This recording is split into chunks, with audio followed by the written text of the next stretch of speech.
Oh, well, good evening, everybody. So welcome to the Monday night Zoom. So first of all, we're gonna join palm and recite the four great vows. Vow. I vow to deliver innumerable sentient beings. I vow to cut off endless vexations. I vow to master limitless approaches to Dharma. I vow to attain supreme Buddhahood. Vow. So let me just use one. Okay. Okay. No, I don't. Wait. Okay. So let me get back. How do I go back? Oh, okay, this one. Um, our study group been studying Surangama Sutra. So Gilbert asked me to talk about it, and so that's why the topic of introducing Surangama Sutra come about. So, whoops, too fast. So introduction. So Surangama Sutra is one of the most important and significant sutra of Mahayana Buddhism.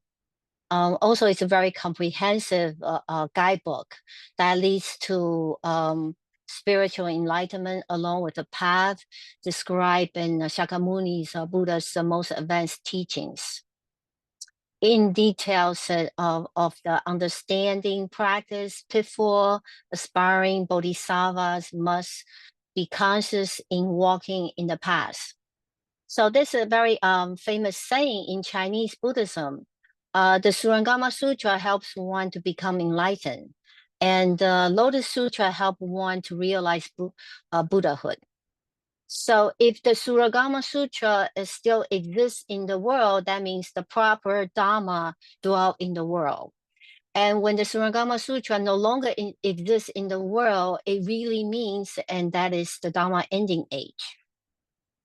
So therefore, all Buddha's disciple must protect the sutra by reading it, reciting it, writing it, expounding to others, and then practice accordingly. In the Sutra of the Ultimate Extinction of the Dharma, it says very, very clearly that in the Dharma ending age, and Surangama Sutra will be the first sutra to disappear, and the rest of the sutra will disappear afterwards. So what is that? Because Surangama Sutra is the most essential and actually the actual stupa and shrine of a Buddha. So old demon king and use all kind of method and try to destroy it. And then they first say in Surangama Sutra is phony. So and then especially but why is that? Because the sutra speaks too truly, especially in the section of the four decisive deeds and then 25 sages describing perfection, penetration, and the state of 50 skandha demons. So very difficult this sutra is very difficult to encounter from legend. So Bodhisattva Nagarjuna brought this sutra back from the Dragon King's palace. So 700 years after Buddha's parinirvana, Nagarjuna got invited to Dragon King's palace. And he encountered one of the dragon's treasure. He spotted, and Surangama Sutra was in there. So he read it and memorized it and then wrote it down after he returned. He solemnly presented to the King India. So the India treated as the national treasure and not allowing anybody to remove from the country, bring out the country. So Master Ziyi and bowed to the West for 18 years and wished to encounter the sutra. So the Tiantai School's founder, Master Ziyi, heard about the existence of the sutra, and which is he never seen. He was deeply moved and to bow to the West in hoping he would one day encounter the sutra. He bowed to the West, which is the direction of India, for 18 years. but on the end, he never had the opportunity to see the sutra. And then come to Master Shimana Pamati. And he made 3 attempts to carry out the sutra from India to China. So first, he just simply carried out a copy of the sutra. Of course, he got stopped by the border, by the custom. So, and he failed the first attempt. In the second attempt, he memorized the entire sutra, but the journey was too rough and then very tough and exhausting. He forgot the most of it. So the third, and he finally write down all the entire sutra in a minute character on the extremely fine silk. And then he wrote it up and then seal up in wax. And then he cut his arm open and then place the small scroll in his flesh.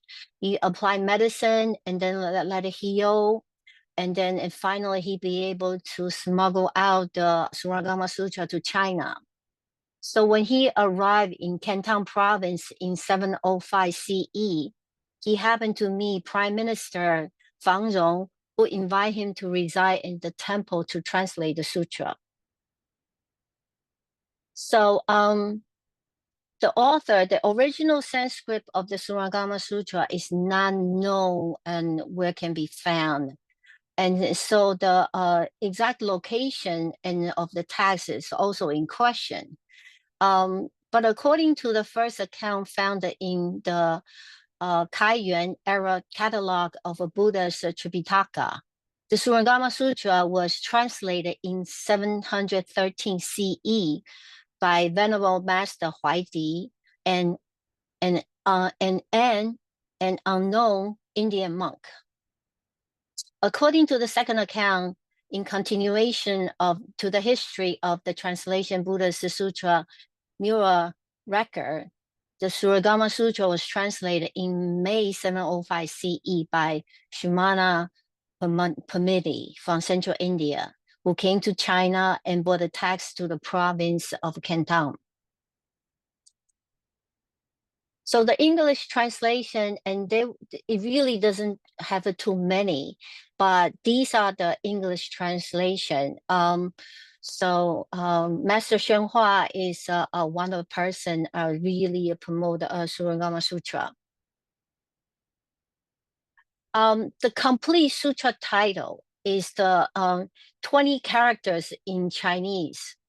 Chinese usually like to abbreviate things into the shortest, but this is like 20 characters. It's really every single word means a great meaning.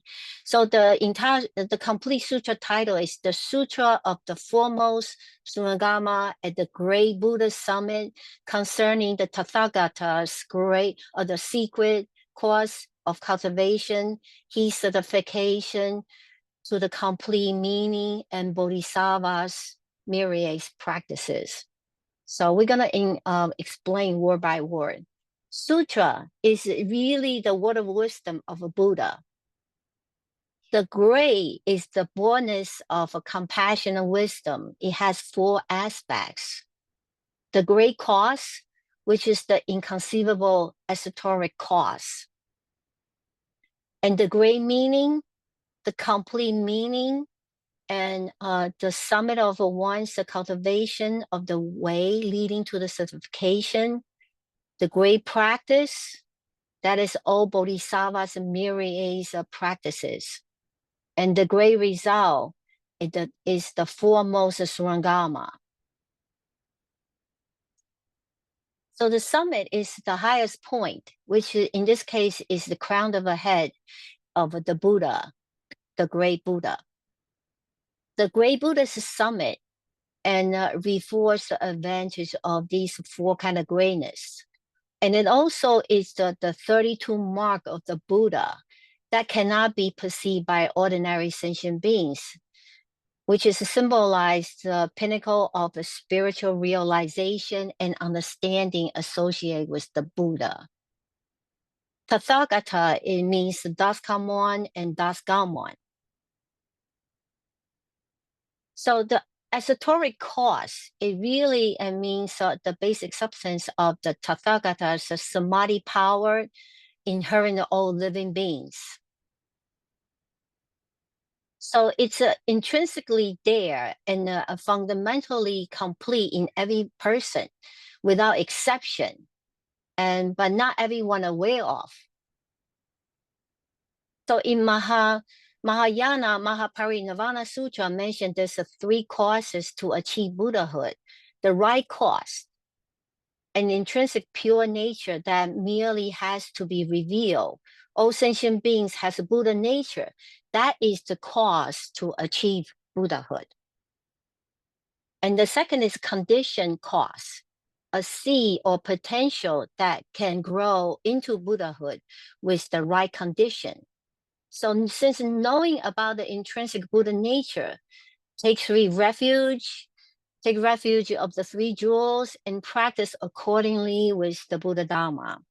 And the complete cause, clearly seeing the nature, enlightenment. So the cultivation, his certification to complete meaning, this is the most important. Once you understand, you realize you need to put it into practice to cultivate. So this is so the secret course, regardless, and must be cultivated and certified.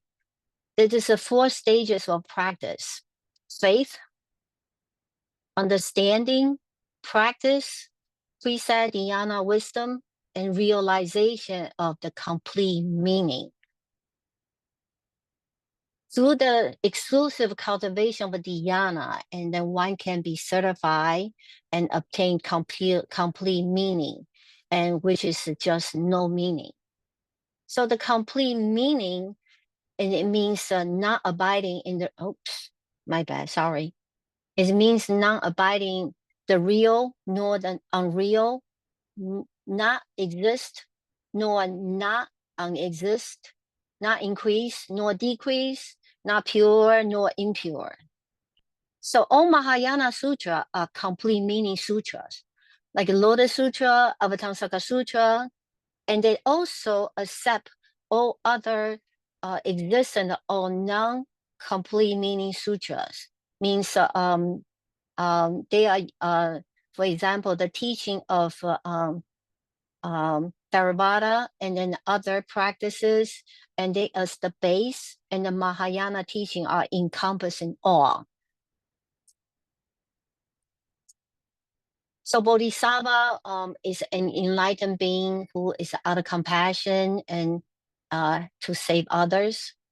So all Bodhisattva myriad practices and are the 55 Bodhisattva stages, the levels, through luminous Bodhisattva path. They are the 10 phases and the 10 dwellings, 10 practices, 10 transferences, 4 abiding practices, the 10 grounds, and equal enlightenment, and the wonderful enlightenment of Buddhahood. So the myriad practices is really the 84,000 Dharma door, but in we come down to it is the 6 paramita. It's called the 6 perfection. So the 6 paramita we all know is dana, generosity, sila, morality, khasanti, forbearance, virya, diligence, dhyana, concentration, and prajna, which is wisdom. There's also 10 paramitas. That is a 6 paramita. On top of that, there's a 4 more. Upana, skillful means. Panidana, vows. And bala, spiritual power. And jhana, knowledge. So the 6 paramitas, the 6 perfection for Nagarjuna's Mahaprajna Paramita Sastra. The Venerable Sariputra asks Buddha, how should the Bodhisattva Mahasattva wish to know all dharmas in all their aspects, exert himself in the perfection of wisdom? So the Buddha responded to Sariputra, the Bodhisattva Mahasava, who abide in the perfection of wisdom through the method of non-abiding, must accomplish the following: the perfection of a generosity by means of a negation, which is to say, by abstaining from making any distinction between the giving things, the donor, and the beneficiary. The perfection of a morality by relying on non-existence of a sin and non-sin. And the perfection of patience by relying on non-agitation. The perfection of energy by never slackening its physical or mental effort. The perfection of dhyana by relying on non-existence of distraction and delectation. The perfection of wisdom by relying on non-existence of the good or bad wisdom. And the foremost Surangama, and it means ultimate durability of all phenomena, which is never lost, never reduced, and never regressed. And all phenomena, really refer to everything. So when one, and then from all things of their unchangeable source, one obtain basic substance of a samadhi, the samadhi of the secret cause, and one can then be certified as having attained the complete meaning. And one then cultivate the six paramita in the myriad practice of bodhisattva, and then thereby attain the great practices. Then one can accomplish the samadhi of the ultimate durability of all things, and that is the great result. And then all this seems like a mouthful. And so when you put all things together, it's it's the Tathagata secret cause of a cultivation, his certification to complete meaning is to benefit self. And Bodhisattva myriad practices, and the foremost Surangama is to help others. Sorry.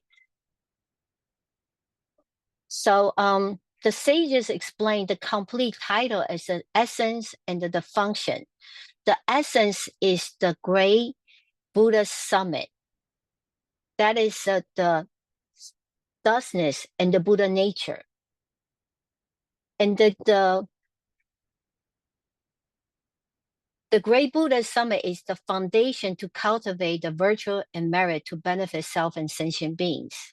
The most important key is to find the great Buddha summit. So this is the introduction of the complete sutra title. So the teaching, and the Surangama Sutra contains teaching from Yogacara, Buddha nature, Vajrayana, and then esoteric Buddhism, and then an evolving interpretation of a Buddha nature. It concerns realization practice and pitfall that must be understood in walking the path to enlightenment, as taught by Shakyamuni Buddha in the time of Dharma's ending. These teachings center the dialogue between Buddha and his cousin Ananda. For summary purpose, the story is unfolded and divided here into a prologue and then 10 parts. So this is the content, prologue, and then 10 parts. The nature, location of the mind, the nature of visual awareness, the matrix of does come on, the coming into beings of the world of illusion, the instruction of practice, 25 sages speaking of enlightenment, on purity, and the Surangama mantra, and there's another name called White Carousel, the Rani, and the level of being. And then the last one is a 50 demonic state of mind. Danger may arise with advanced practices. So in the prologue, and the sutra opened with the Buddha at the banquet hosted by King Pasennaja in the city of Shravasti. and at the conclusion of a 3 month summer retreat, which is from April 15 to July 15. That is the rain season. So so all the monastic avoid to go out in the rain and also step on all the bugs. And so that's why they have a summer retreat. And in these 3 months of summer retreat, and all the everybody's work pretty hard. On the end of the retreat, and usually um, people make offering and to the monastic, which is the great virtual merit to do so. So at that time, King Pasenajit and made a great offering and to Buddha and his disciple at his palace and to memorize his late father. So he greeted the Buddha at his palace. And then also within the city and a lot of rich people, and they also open their door, has a banquet, invite all the monastic people. So at that time, over 1,000. It also says 12,050 great monks and in attendance, and also with lay people and a lot of people. So they got invited. But at that time, only Ananda, which is the Buddha's cousin, is absent. He was invited into some other event earlier, so and he couldn't come back on time, so he was late. So and then also when he traveled, he was alone, so there's no senior monk and as a company, with him. So he returned alone. Uh, why does a senior monk need a company with another monk? So monks who has a samadhi is not yet strong should always travel at least in pairs to avoid temptation. But unfortunately, he was alone. So, and what's going on in Ananda's head at that time when he and bagging the elms? So first is a full expectation for the offering, because he couldn't make the banquet. So so he probably gonna go hungry. But for himself, if go hungry, that's okay. So he doesn't have to eat. He can skip a meal a day, so it's no big deal. But if he's the only monastic without food, and that will make the whole ceremony incomplete. So that's why he picked up his elm's bowl, and then and try to back the elm with great expectation. And so hopefully, and he will have to have some food in his elm's bowl. That's a first. So and then so he start going through from door to door. And the second, he want to equally bag the elm without any discrimination. And because Ananda knew Buddha and once scolded Subhuti and Mahakashapa of being prejudiced on their elms around, because Subhuti only go to the riches, and because he think the riches and already have probably built some good virtual merit in the past. That's why they are rich in this life, and so they need to build more instead of used up, and then in the future, and they won't have any virtual merit. So that's a Subhuti. So only go for the riches. But for Mahakashapa, he only go for the poorest. And he think precisely because the poor people did not build the virtual merit in the past, so he want to give them opportunity to build the virtual merit for this life. So he's also not equal. So because Ananda and was there and saw Buddha scolding both of them, so he want to make sure he's equally and getting the elms. So he's go to get the offering from everybody, anybody. So not only from the honorable family or from the untouchable people, the class. So, and that's the second thing going through his head. And so the third things, so he want to fulfill the virtual merit of the offering for all sentient beings. And so that's he's taking the alms from everybody, anybody. So while he's passing the house of a Khorasan, which is a prostitute, and so he become entrapped into the spell of the which is a mantra of Kapila region, formerly Brahma heaven, by a young woman, which is the daughter of Matangi. So Ananda is a really attractive looking man. It's a wonderful looking man, and so this Matangi woman and saw him. It just totally fell over him. So she really want to marry Ananda, and the mother told her, he's a monk, you cannot do that. So and the daughter and start to threat she want to go suicide, and then the mother so finally okay, all right, fine. And then so she casts a spell on the cloth, cover the food and offer to Ananda. That's Ananda fell entrapped in for the spell. So and the young woman tried to seduce him until he almost lost the self-control and break his monastic vow. So and so at that time, Ananda and he still have a clear mind. He should not be entrapped with the spell, and but his body and cannot control. It's like being drunk. He couldn't do anything, and so and so at that time, and in his mind, he's calling for help and to the Buddha. So, and the Buddha know Ananda is in trouble because under the spell. So he quickly returned to his monastery. That's very unusual. Usually when Buddha finish a meal, he will expound the Dharma and the right there. And at this time, he didn't expound the Dharma, and immediately he returned to the monastery.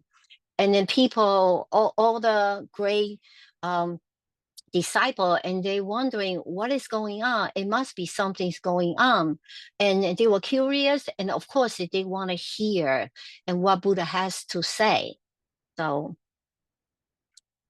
So they all follow him, the king, personager, and the senior ministers and the elders and the lay people, everybody all follow Buddha and back to the monastery.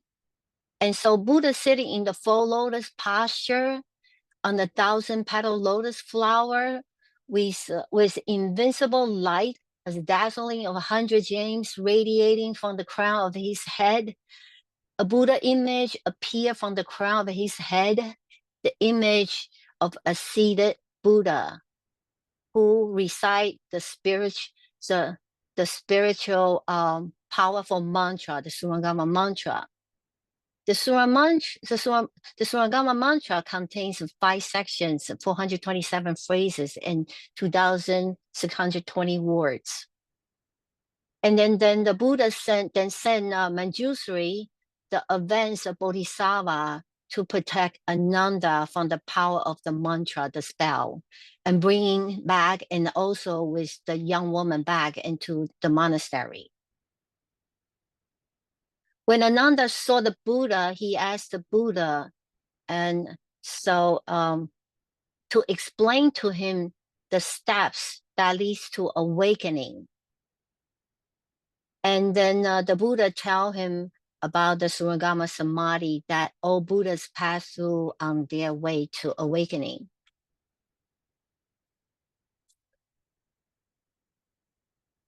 So the Buddha is said to Ananda, you and I are family member, same family, and we share the natural bond among relatives. At that time, you're first made to resolve to become enlightened with excellent attributes, my Dharma, and immediately led you to reject the family affection and then conjunctal love and found in the world. And normally Buddha doesn't do that, and that's very special. And because Ananda just went through a huge trauma, almost got seduced and by this woman, and then lost his monastic vow. So if you directly and trying to expound the profound Dharma, Ananda won't be able to accept. So, and he trying to make a connection like ordinary sentient being. You and I are family. So you're my cousin, you're my dear family member. So, and what make you to make a decision to leave your family and to follow me in practice? So Ananda is just said, because I took delight in that with my mind and my eyes. I saw my eyes and with my mind that I become resolved to myself and from the birth and death and to follow you. And he literally said, I saw a Buddha, I saw your 32 wonderful mark. That's why I want to leave the family. So, and so the Buddha said, your mind and your eye was the reason for your admiration and delight. And someone does not know where his mind and eyes will be able to overcome his attachment and obsession. Consider, for example, when bandit invade a country, the king send forth his soldier to drive them out. The soldier must first know where the bandits are. It is the force of your mind and eyes that you are bounded to cycle of the birth and death. So, and Buddha asked him precisely where are your mind and your eyes?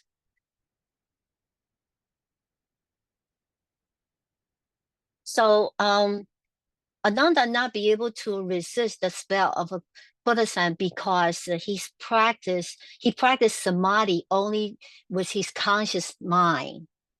And and he was more in understanding the Dharma and then in practice. So to practice Surangama Samadhi, one has to base on one's practice on the true mind and let it come into being and nor cease to be. So to illustrate the differences of a Buddha's he engaged in the lengthy discussion about the location of the mind. So, and its nature to illustrate the differences between the conscious, conditioned mind and that entangled in illusory perception and the true mind. Why the conscious mind come into being and cease to be, the true mind is everlasting. Since most of us only aware our conscious mind, we remain caught in the cycle of samsara and the endless birth and death. Of course, there's a lot of there's some discussion in between, so I'll skip that. So here comes to the famous 7 place to look for mind. So and Buddha asking precisely where is your mind and your eyes. So at this point, and more focus on the eyes. So Ananda is a very smart guy, and so he says, oh, so the first one is the mind is inside the body. So Ananda first responded to Buddha and where's his mind and eyes, and so that the mind dwell within the body and the eyes on the face. So Buddha said, response to your analogy, sitting inside a lecture hall, you can see inside the hall first, and then outside the hall to the garden. And your mind is located, if your mind is located within your body, why can't you aware what's inside of your body? For example, the intestine, your heart, your liver, and you can see your pulse moving, you can see your blood floating. Why can't you see your internal organ? Why don't you know how many fraction of an inch your nail and hair grow each second, for instance? If you cannot perceive and what's inside, how can you perceive what's outside? So therefore, you should not know that you say the impossible when you say that the aware and the knowing mind is inside the body. So I abbreviate and the whole story. So first, Ananda comes say, "Oh, it's inside the body." Buddha give his debate, his analogy, and just totally destroy his analogy. That's the first location. Try to find the mind. Oh, maybe the mind is inside the body.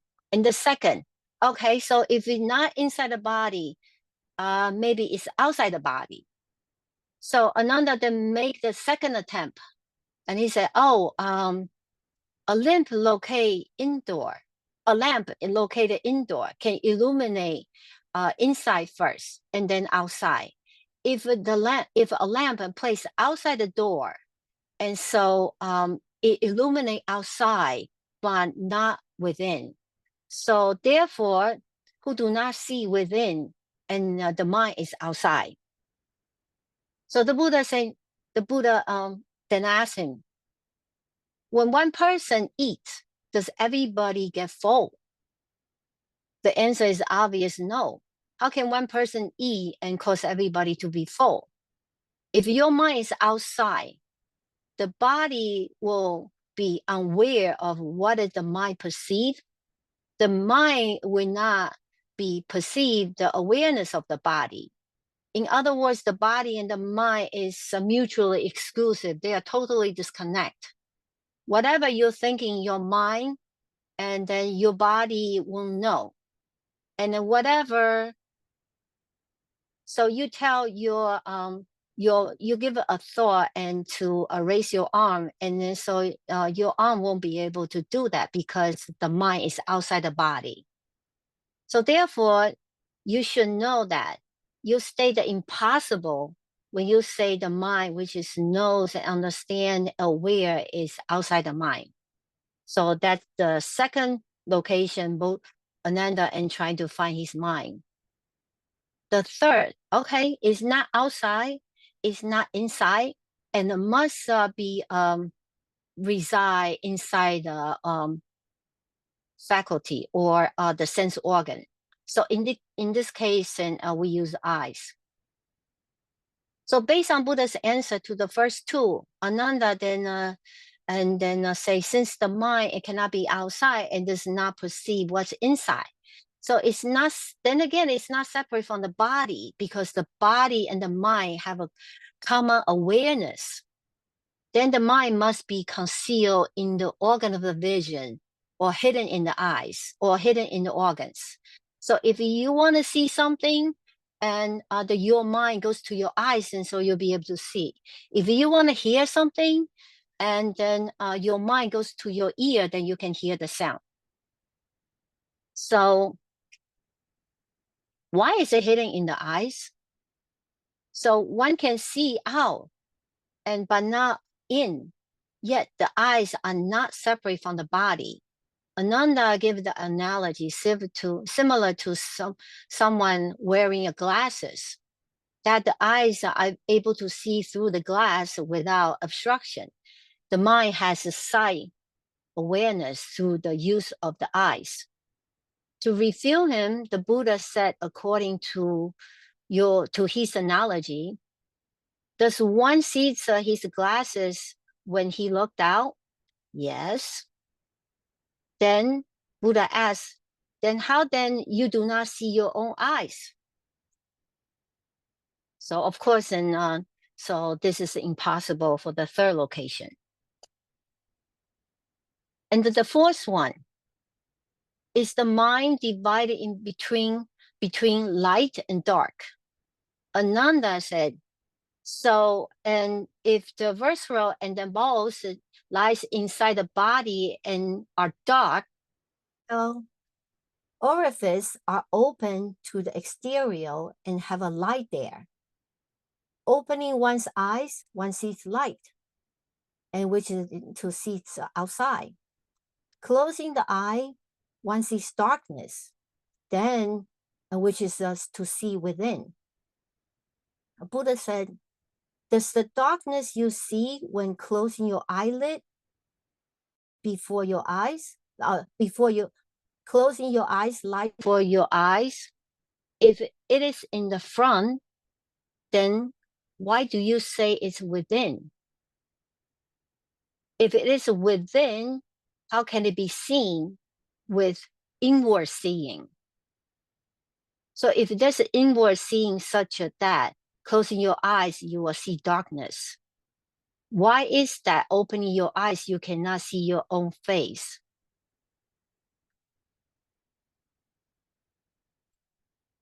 So does the mind come into being in response to conditions? So Ananda really tried hard and to try to find his mind. So at this point, he wasn't sure and he started questioning Buddha. Is that the mind comes into beings in response to conditions? So because the mind arises, all kind of phenomena arise. Because phenomena arise, every kind of mind arise. The mind, then definitely the mind exists in response to whatever joining together with cause and consequence. So Buddha says, suppose your mind, which knows and makes distinction, has essential nature of its own, then would it be a single essential nature or multiple essential nature? Would the essential nature pervade your entire body or would it not? Suppose it were single essential nature, then if you pick one limb, why would you feel the pinch all over your limb? Since you only feel the pinch in one limb, then it's obvious your mind doesn't have just a single essential nature.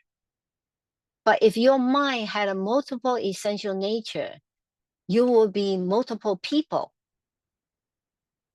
Which of those essential nature would it be your then? Besides, if a single essential nature did pervade your entire body, then a single pinch would be felt throughout your body. On the other hand, if the single essential nature did not pervade your body, then when you pinch your head and your foot at the same time, you will only feel the pinch on one part of your body instead of the both part of your body. Therefore, when you said the mind comes into beings in response to perceive object, whenever they arise, you are stating the impossible.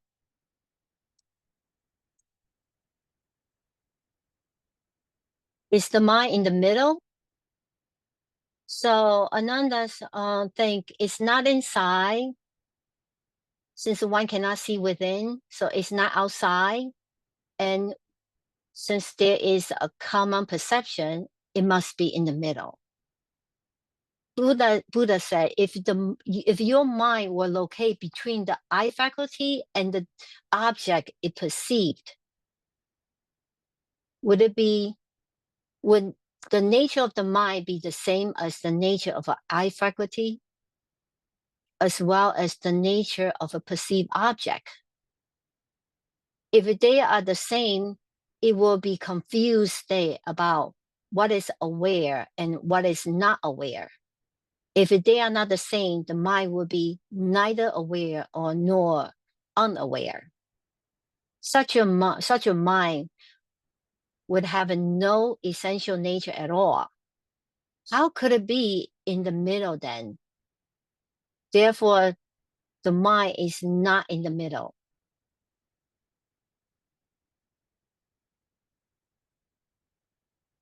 Okay, so Ananda is almost out of clue. So maybe perhaps the mind has no specific location. The nature of the mind which perceives, makes discrimination, and is aware, is located neither within nor outside, nor in the middle. It is not located anywhere at all. The very non-attachment to anything is what is called the mind.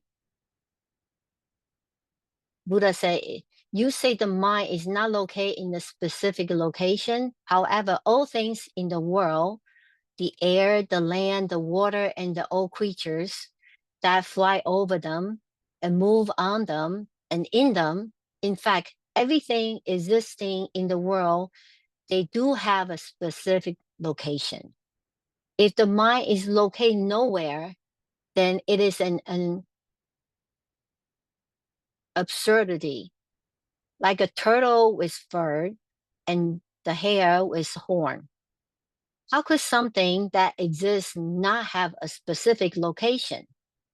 Everything that exists has abstracts, no, attributes. And everything that has attributes does have a location. Therefore, you should know that when you say the mind, which knows and discerns, has no specific location, you are stating that is impossible. So we learned in the first part of the sutra that being foremost in learning the Dharma is inadequate, for one must be equally proficient in meditation. To be very learned does not mean one is free of outflows.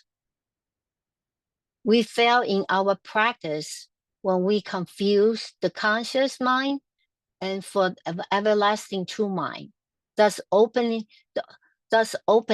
ourselves to deluded thinking.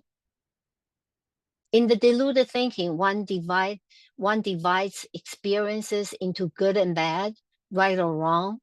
But in the matrix of the dot-com one, there are no such distinction. For there is in the ending of nothing at all. By becoming aware our true mind, we can become fully aware of the Buddha nature that is inherent in us.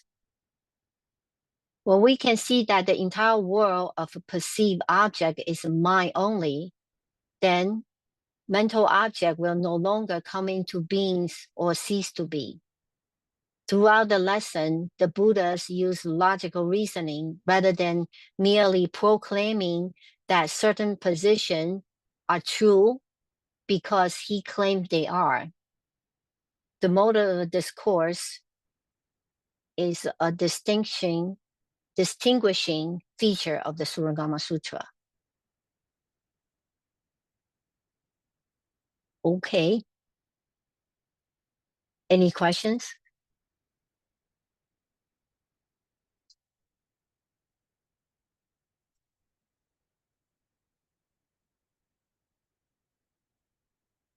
Go ahead, Michael. Yeah, thanks a lot, Mina. I have a question to the slide before. Okay. Like where you said, where the Buddha is asking where the mind is located. Yes. So you say the mind is not located in a specific place, says the Buddha. However, all things in the world, the air, the land, the water, the creatures, in fact, everything existing in this world, they do have specific locations. If the mind is Correct. located nowhere, then this is an absurdity. So and then he says everything that exists has attributes, and then at the end he says, therefore you should know that. I cannot read it. Maybe you can read it. So he just says that the mind, that if Ananda says that the mind is not located anywhere, that this is wrong.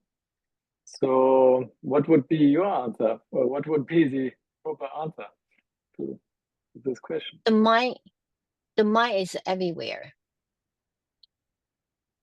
Okay. What do you think? Yeah, I mean, he didn't answer it. So does he say that the mind is everywhere? I mean, He did not say mind is everywhere, but then the mind definitely has no specific location. right. Yeah. Which So means why does he criticize? So why does you he go, criticize Ananda's response? Who says that Ananda says perhaps the mind has no specific location. So in a sense, why is this answer not right?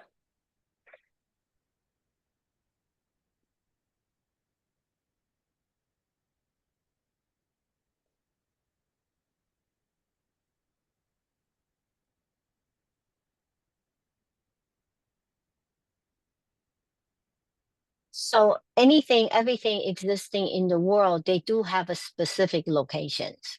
So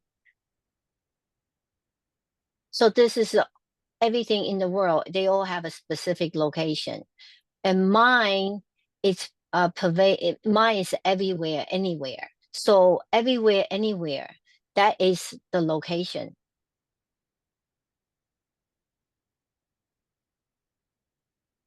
And everywhere, anywhere is one. In this sense, is it specific or not? Then, or it's this probably it's one of the questions which doesn't fit. It's not a fitting question. Right. The explanation is not that great. Yeah. No, I just found it a little bit confusing here. It's on the Right. text, just reading the text. Yeah, but it's interesting. Yeah, Right. thanks. Okay. Sam, you have a question?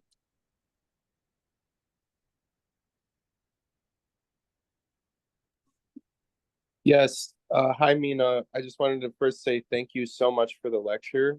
That was very excellent. And I can't find the timing more coincidental because I'm currently studying and contemplating the first volume of the Surangama Sutra, this exact part. And also thank you, Michael, for gifting me those copies of the Surangama. But I wanted to ask Mina and Michael, possible if I could get your guys' input. When they talk about the samadhi of the conscious mind versus, let's say, the samadhi of the true mind, what would be a way we could, at least for now, discern between those two? Like, would the samadhi of the conscious mind be like a samadhi that requires effort, like you are trying to enter samadhi, versus true mind samadhi is just samadhi, or is there more nuance to that? And thank you again, Mina. This was really awesome.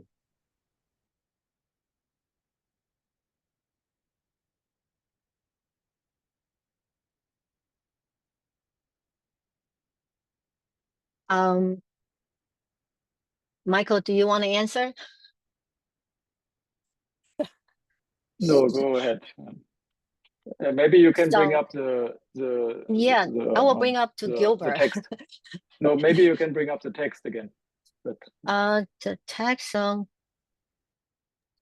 Gilbert see. would probably scold me just like the Buddha is scolding Ananda. So I would appreciate your guys' kindness. Just kidding. Just kidding. The samadhi of conscious mind. Oh, here, right here.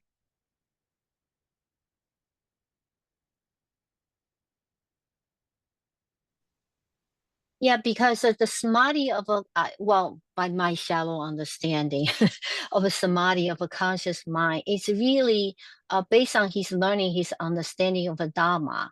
So, so he practiced in this samadhi according to his study and understanding. So he's consciously practicing the samadhi.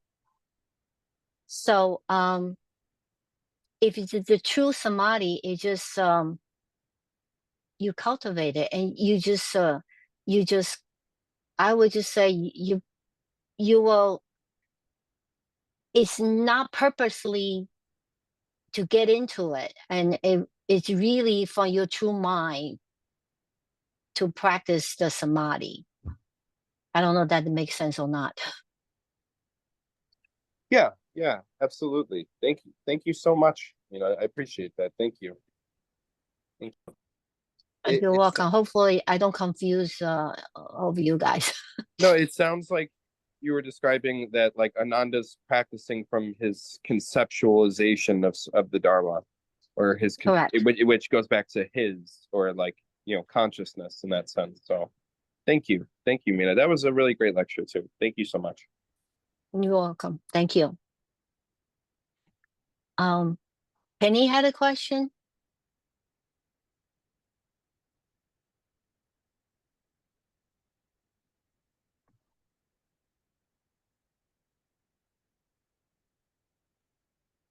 Yes, Penny had a question. So Penny, please unmute.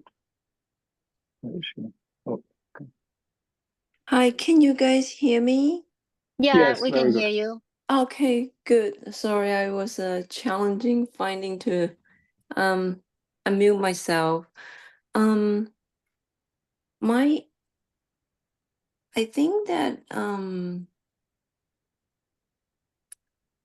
when he's trying to practice the samadhi from the conscious minds, it's more of a worldly doing. With the Surangama samadhi is a samadhi that arising from the mind, that you have the samadhi with you all the time. Right, right. Thank you. That's very, very good. Yeah, thank you. Oh, no problem. It's just my understanding.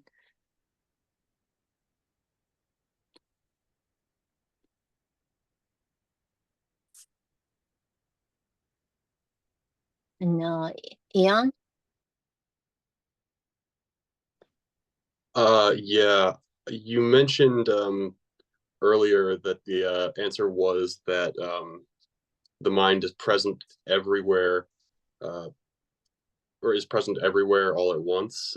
Is there I'm a little bit confused as to what that kind of means in more, how do I put this, more simple terms?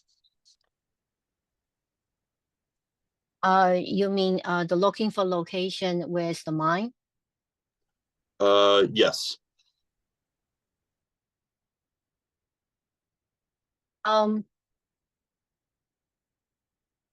Well, everything, anything. And for example, you ask me question, it's also from your true mind. So anything you do, anything you say, it's all coming out of your true mind. So the mind is that's what I mean. Mind is everywhere, anywhere.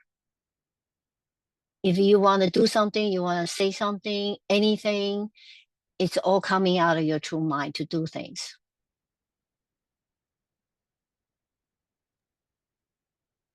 Okay.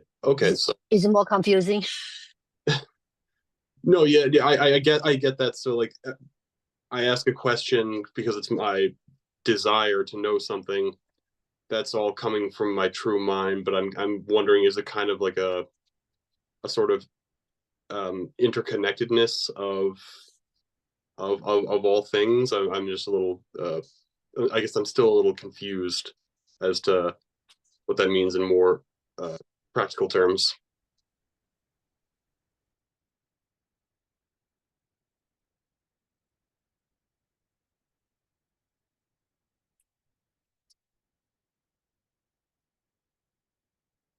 I'm trying to think of a way to explain. And Michael, you want to chime in? Well, I mean, this would be answered if Mina would give a second lecture, because in a sense, this is exactly the question which Ananda, which Buddha has Ananda going through in this important chapter, and we only got halfway through. So it's the question, where is the mind? And where, not your mind, but mine. So this is an important distinction already, which is emphasized in the Mahayana. It's not your mind, number first, first thing. It's just mind. So where is this mind? And then to localize it, to try to figure it out. But this is the question, and ultimately, even if Mina would give you the question, or me, or Gilbert, it won't help you. So, but you have to keep asking until you see it. And of course, the Surangama Sutra is describing in this chapter also how Ananda, where he looks, but the question needs to be presented, and then the answer will come at some point. Okay. Well, thank you.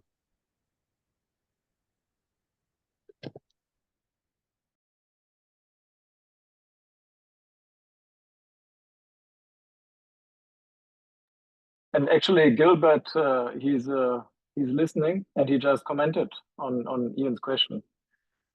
So maybe should I read it, Mina, or do you want to comment on it? So I can read it. So Gilbert is saying, I guess this was to Ian's questions. Practicing perfected wisdom eventually leads to the omnipresent mind. This is the Buddha mind. And then this is inconceivable from the false consciousness. So you cannot think your way to it. I see. So is it one of these things where there's kind of like a limitation to just how much wisdom can be conveyed through language?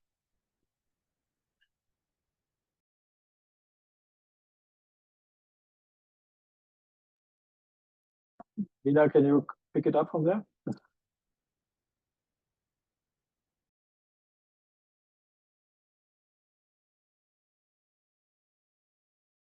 Mina, we cannot hear you. You are mute.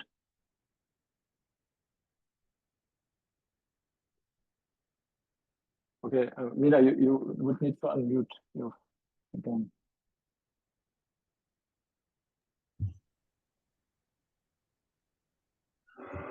Yes, for some reason, Mina doesn't.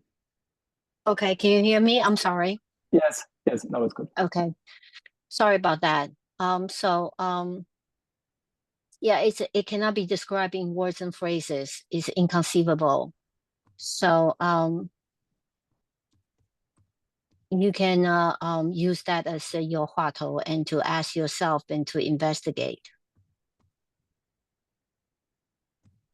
Okay, I think I have a somewhat of a better understanding now. Not a perfect understanding, but thank you. This actually gives more clarification to what I was curious about. And also Gilbert continued writing in the chat. So I can read it. So this is inconceivable from the false consciousness. The one asking the question is also the Buddha mind. Contemplate this, Ian. The one asking is also the Buddha mind. So the Buddha listening. The practice is demonstrating the inconceivable. No polishing of the puppet.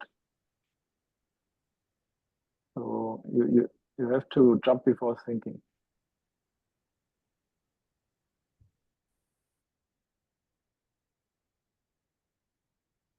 Can you hear me? Yep, we can hear you, Gilbert. Really? Okay. These points are just talking points, but one has to understand that just this mind is the Buddha mind. So we understand that the one that's asking about what is mind and where it can be seen is just mind. So where is mind? The mind is right with you right now. It's looking at the screen right now in each and every one of you. How could it not be?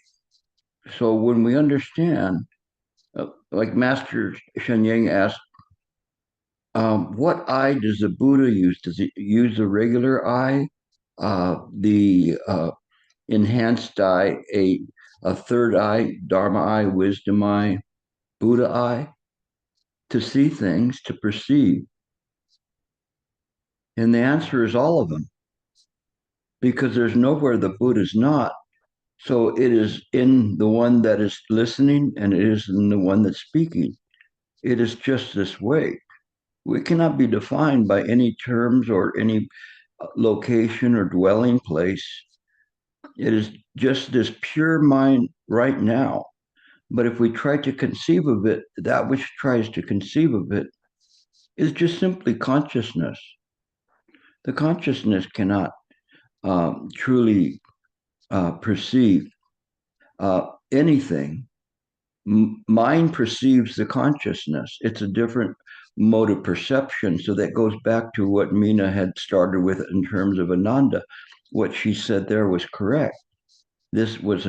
He was using ordinary illusory consciousness to try to practice. So his practice was weak.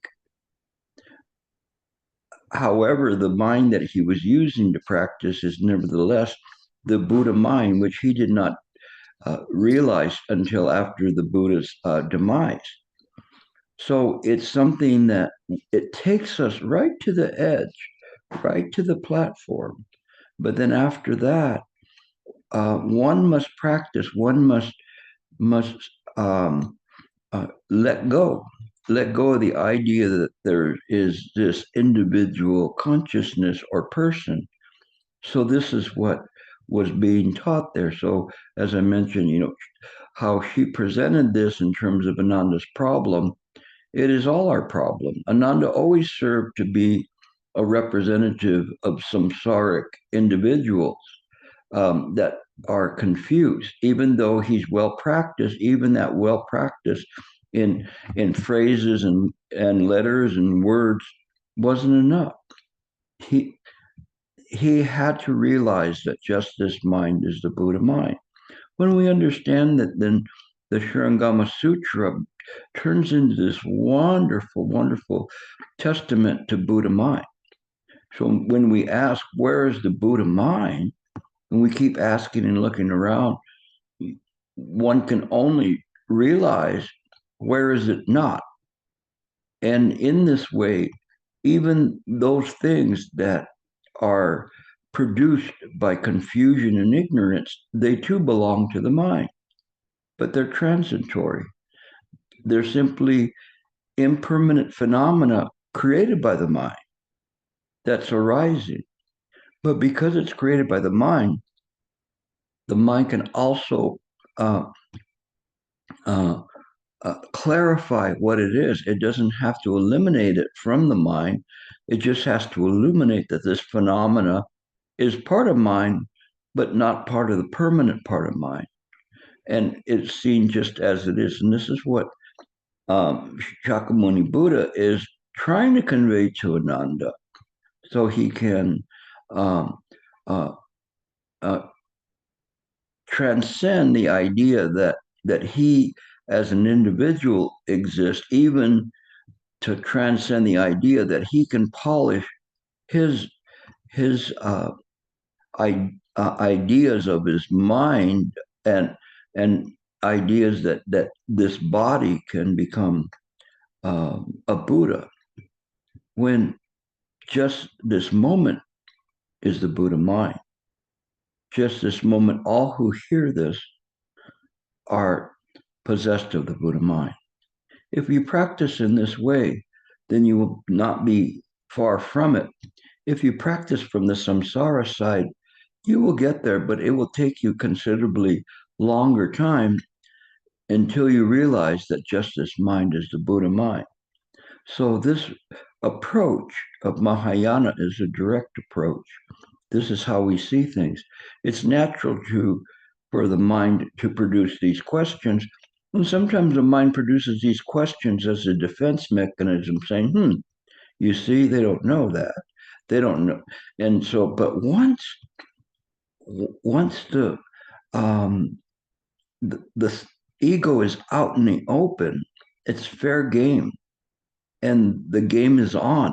One can simply quiet the mind to observe the arising of this illusory ego. Once we observe this illusory ego, we do not take it anymore for our own mind. We take it as something that has been produced by the mind, but need not stay in mind. This is an operation of the demonstration of wisdom to see that the mind originally is pure, these things that arise, they're not separate. Being not separate, there is this realization that just this is mine.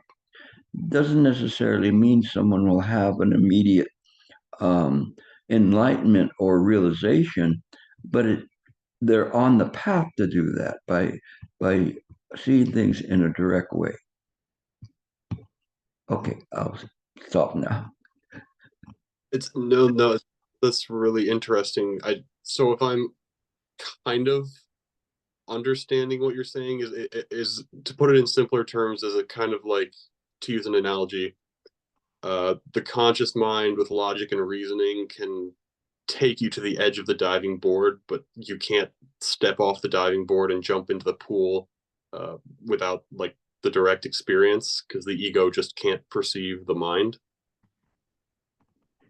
It is in this way, but before one gets to jump off the diving board, the mind will consume the false consciousness and realize there's no 100-foot pole or platform to jump off of. It's just this. You won't be there to experience jumping. The ancients used jumping quite a bit to jump in the void, jump in the abyss, jump off a 100-foot pole, but it's really self-absorption. So what created you also can create an absorption of you. Absorbing you, the mind hasn't increased or decreased. This is inconceivable. If we try to maintain things solely from the idea of worldly logic, it won't work. That doesn't mean that mind and wisdom are contradicted to physics and logic and everything. It just that it's in harmony with these things, and science and the practice should be in harmony with the understanding that there is just but one mind. And the good news is you have it. The bad news is each day you continually dump dirt on it, so you have lost the identity of your true nature. The true nature has nothing to do with some exalted, anthropomorphized superior being. The Buddha does not have a body other than everything. So that's you want to find the Buddha, you'll find it in everything, because there's no place it's not. It's a different language. It's a language that one has to have faith in and begin to explore it and use their wisdom to do this. You know, Buddhism doesn't ask someone to suspend the laws of nature. It says that one should be in harmony with those laws of nature. This world, if it's perceived to be a dream world, then the mind can operate with that understanding and neutralize this idea of egocentrism that clouds the mind. So that's what you're doing, listening and practicing. Okay.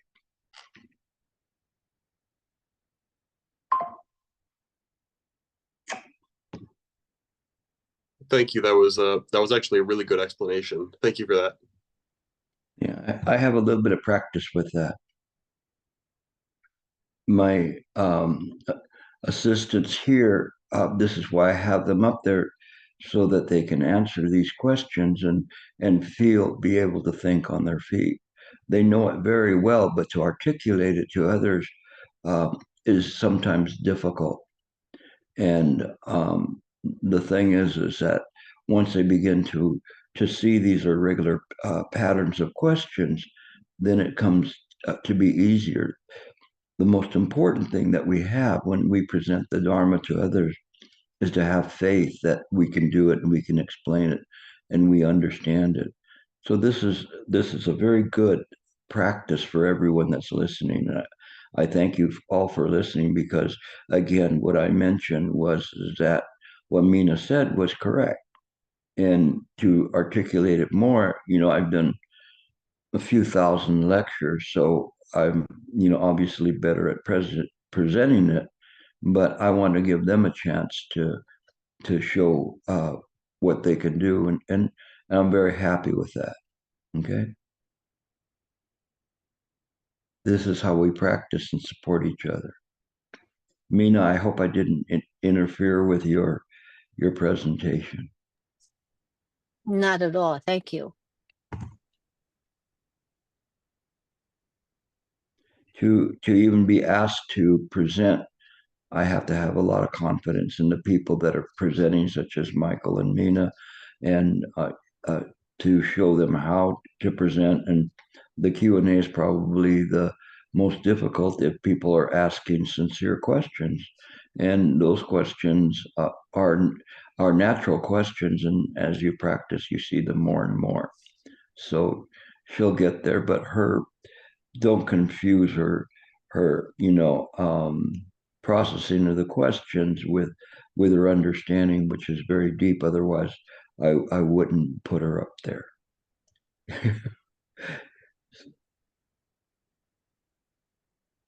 I'll turn it back over to you. Cindy, you have a question? Hi. I don't know if it's so much of a question, but it's more of something I feel that I experience. When you said that the mind is not like within the body, like it's just not of it, it made a lot of sense to me, because I guess, what people would consider me psychic, right? It feels like when I obtain answers, I'm obtaining it from like like just everywhere, but I also described it in the comments, like it's like getting answers from the cloud. But also I feel like as everything and everyone is connected, I think that the mind is all interconnected, right? Like Ian was trying to say earlier, like the universe, right? Is it kind of like that, and then directly connected to the Buddha mind, aka source?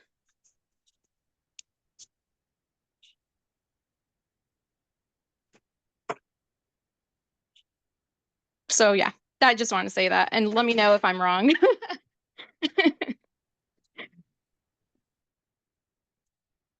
Thank you. Gilbert, you want to comment on that?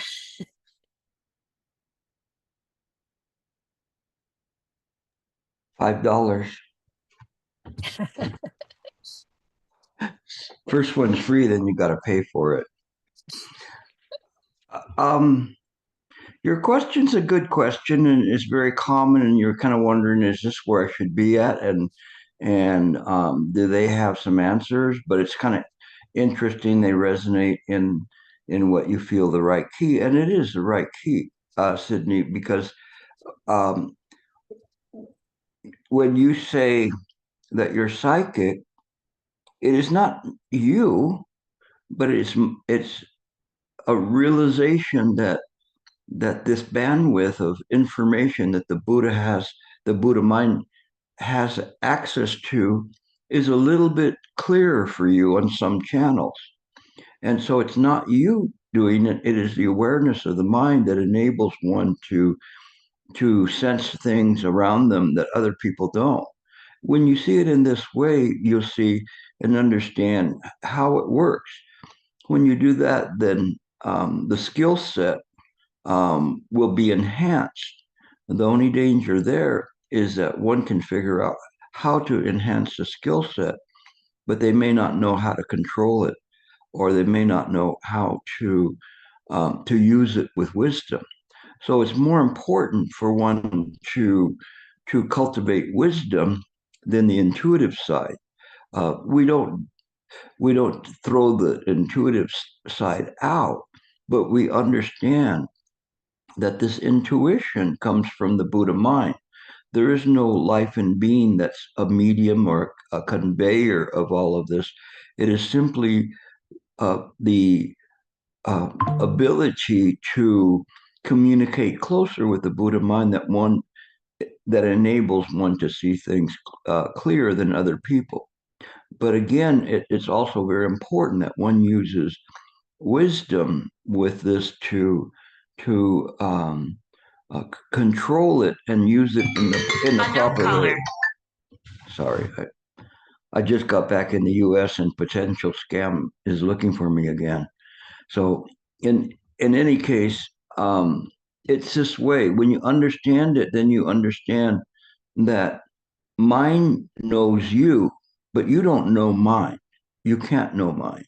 If you start with that premise, then everything's going to fit into place for you, Denise, just simply because you have this special intuitive skills that will begin to make sense how they come, why they come, and what you can do with them. More importantly, this is very important to understand. Why do you practice? So when you do that, this is a new language to you, but believe me, it will work in this way. And I just came out of retreat. I talked to many people with very great intuitive skills, and they understand where these skills come from, and it's very interesting. So hang around, see what happens with it. I think you'll enjoy that. Yeah, thank you. That really resonates. And when you say like it's not like you, right? I feel that way as well. Sometimes like I feel like, oh, like I can't believe that just came out of me, you know, or that doesn't even feel like me, but I guess because it's not, right? But I'm definitely going to sit with this. And I really appreciate your answer, Gilbert. Thank you. Yeah, I've been doing this for years, and I have different skills and stuff, and even advising one participant, no, not to open her third eye at the time. Why? Because I could see it was not the time to do it. It wasn't I could see it, it was actually mine that could see it. And when we understand that, then we say, okay, we're given these things for a reason, so we have to know why we have this intuitive power, but we have to know how to use it in the right way. Otherwise, it's just a parlor trick, something you can show your friends. But little by little, I learned that what really important is wisdom itself, and the cultivation of wisdom.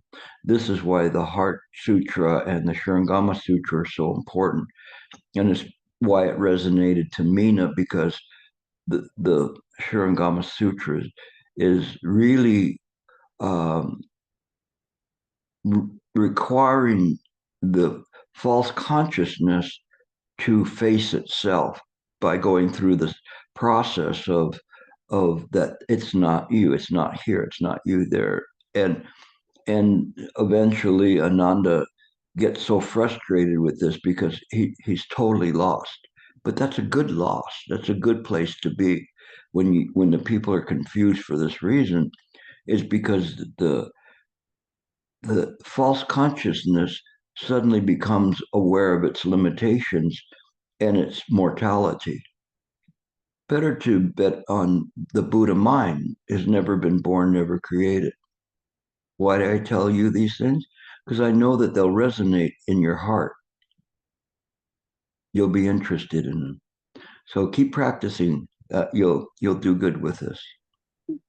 Thank you. This really does help, and it resonates. It's very on time. All right. Thank you. Of course. Why do I say those things? Because I see it. Yeah. That'll give you a clue. Okay. I shouldn't say I see it, mine sees it. Yes, but I think I know exactly what you're talking about. Like it's kind of freaky, but I know what you mean. Mm-hmm. No, it's okay, because there's another channel, and that's the channel I'm talking to you on. Yeah. Okay. Awesome. All right. Yes, I do. Thanks. I'll throw it back to Mina.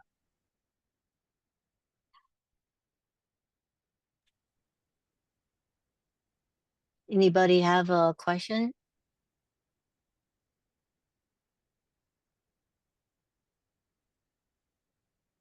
Suggestion?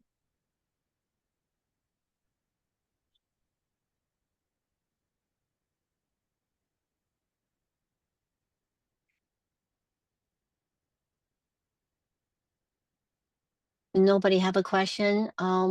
We can conclude today's sharing.